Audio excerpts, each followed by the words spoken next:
Aggro is the short form for aggression, and describes a situation where one is focused on gaining an advantage through attacking an opponent's health directly, and ignoring the opponent's minions as much as possible. Aggressive decks are skewed to the lower mana end of the spectrum, and are focused on speed by defeating the opponent within very few turns. This concept of attacking your opponent directly while ignoring the opponent's field is called beatdown.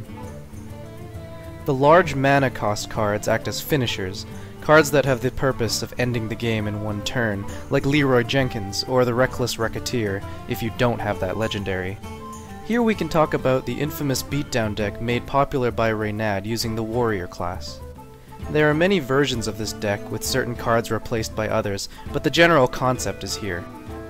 The reason why this deck was so good in its heyday is because it was specifically designed to do direct damage to the opponent, while taking advantage of the fact that many opposing decks at the time were not using many taunts, allowing this deck to attack the opponent directly. The user of this deck wouldn't need to care about stronger, high mana cards, because the game wouldn't be expected to last that long, hence the lack of removal.